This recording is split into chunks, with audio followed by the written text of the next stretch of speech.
Hello, good afternoon. My name is Father Rayappa from the village called A. Kattupadi, near Vellore, South India. Today I'm going to read from the encyclical Laudato Si um, on integral ecology, chapter 4. In chapter 4, there is a subheading called the principle of the common good.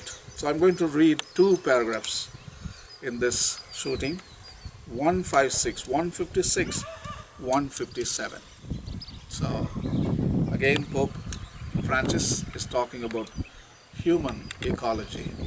As I have already explained in another talk, human ecology simply means relationship between human individual or human society collectively, or social systems like church, other religions, interacting with ecology and environment. In short, human ecology is a relationship between humans and ecology and environment. That's simple. So Pope is writing in 156, human ecology is inseparable from the notion of the common good, a central and unifying principle of social ethics. The common good is the sum of those conditions of social life which allow social groups and their individual members relatively thorough and ready access to their own fulfillment. Common good, you see, in integral ecology, the main thrust is reaching to the common good. That is what integral ecology is all about. In atoms, proton, electron, neutron, all the three components, they all work in unison for the common good of the atom. And in ecosystems, the producers, consumers, and decomposers, they all work in unison, and they don't confront each other. They do their own business so perfectly well to maintain the common good of the ecosystem. And the whole cosmos, the sun and the stars and the planets, all of them, they rotate and they move on their orbits, and they do their work so perfectly to maintain the common good of the cosmos. Even in divinity, Father, Son, Holy Spirit, three persons, they integrally they work together to for the best of the common good of godliness. That is what integral ecology is all about. So that is what Pope Francis is talking about. He says human ecology is inseparable from the notion of the common good.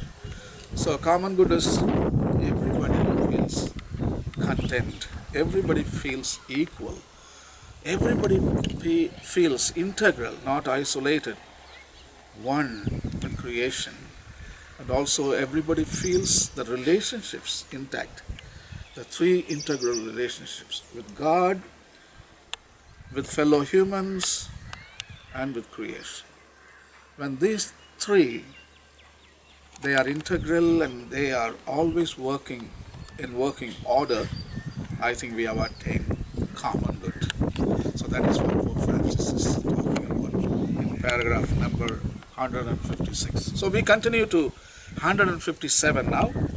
Underlying the principle of the common good is respect for the human person as such, endowed with basic and inalienable rights ordered to his or her integral development. It has also to do with the overall welfare of society and the development of a variety of intermediate groups applying the principle of subsidiarity. Outstanding among those groups is the family as the basic cell of society. Finally, the common good calls for social peace, the stability and security provided by a certain order which cannot be achieved without particular concern for distributive justice. Whenever this is violated, violence always ensues. Society as a whole and the state in particular are obliged to defend and promote the common good.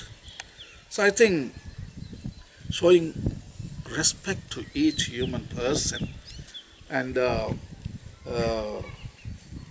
accepting every human person as your own brother, giving them rights, giving them subsidiarity when they need it, giving them food, housing, clothing, their fundamental rights, and providing justice, peace, contentment, happiness. So this is the common good.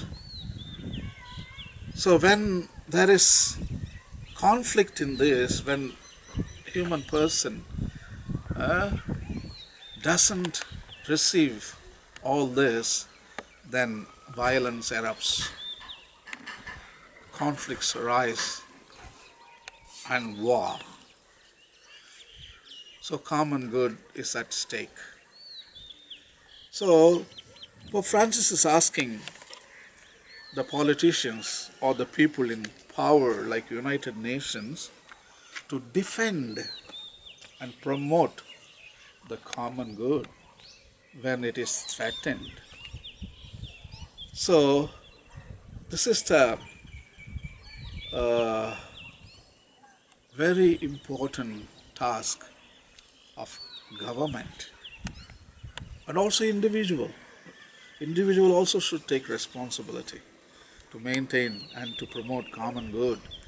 Society also should try to promote common good, and ultimately government and regulations and legislations should ensure the promotion of common good. So when there is common good, that is a perfect cosmos. Even St. Thomas Aquinas talks about common good.